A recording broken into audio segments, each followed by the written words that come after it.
আজকে আমরা দেখব একটা কার্টনের প্রাইস কিভাবে বের করা যায়। ধরুন সাপ্লায়ার আপনাকে একটা বিল দিল এবং সে বিলটা সে ঠিকভাবে করলো নাকি ভুলভাবে করলো সেটা আপনি কোনোভাবে ফাইন্ড আউট করতে পারছেন না। আশা করি এই ভিডিওটা দেখার পর আপনার সে ধরনের কোনো কনফিউশন আর থাকবে না। তাহলে চলুন শুরু করা যাক। একটা কার্টনে মূলত তিনটা মেজারমেন্ট দেওয়া থাকে, একটা হলো লেন্থ, একটা হলো হেইট এবং আরেকটা হলো উইডথ। এবং তিন ধরনের কার্টন মূলত গার্মেন্টস ফ্যাক্টরিগুলোতে ইউজ করা হয়। নাম্বার 1 3 প্লাই, নাম্বার 2 5 প্লাই এবং নাম্বার 3 7 প্লাই। 3 প্লাই মূলত যেখানে 3 লেয়ারের পেপার থাকবে, 5 প্লাই মূলত যেখানে 5 লেয়ারের পেপার থাকবে, 7 প্লাই মূলত যেখানে 7 লেয়ারের পেপার থাকবে।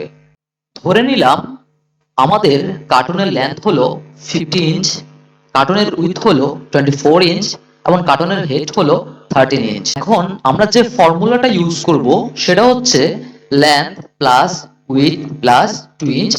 এই 2 ইঞ্চটা হলো wastage allowance into width plus had plus 2 inch into 2।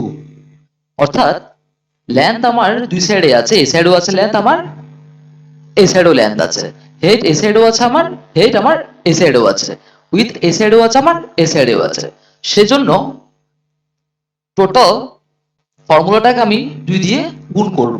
এখন ফর্মুলা বরাবর আমরা যদি ভ্যালুগুলো বসিয়ে দিই তাহলে কি দাঁড়ালো?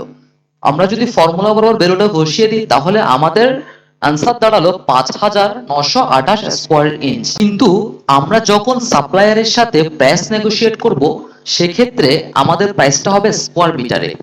তাহলে ইঞ্চি স্কয়ারকে আমাকে স্কয়ার মিটারে কনভার্ট করতে হবে। তাহলে দাঁড়ালো 5928 স্কয়ার ইঞ্চকে যদি আমি 1550 দিয়ে ভাগ দিই তাহলে দাঁড়ালো 3.824 স্কয়ার মিটার। বলে রাখা ভালো এখানে 1 square metre is equal to 1550 square inch. ধরে নিলাম ফ্যাক্টরি সাপ্লায়ারের সাথে পার স্কয়ার মিটারের জন্য 7 প্লাই কার্টনে 75 টাকা নির্ধারণ করে দিয়েছে। সেক্ষেত্রে ক্যালকুলেশনটা দাঁড়াবে 3.824 ইনটু 75 অর্থাৎ 286 টাকা 80 পয়সা পার পিস কার্টনে খরচ হবে। এভাবেই খুব সহজে আপনারা কার্টুনের প্রাইস বের করতে পারবেন। এরপর যত পিস কার্টুন হবে ঠিক অতটা পিস দিয়ে আপনি 286.80 টাকাকে যদি আপনি গুণ করে দেন তাহলে আপনার এক্সাক্ট ভ্যালুটা দাঁড় হয়ে যাবে। ধন্যবাদ, ভালো থাকবেন সবাই।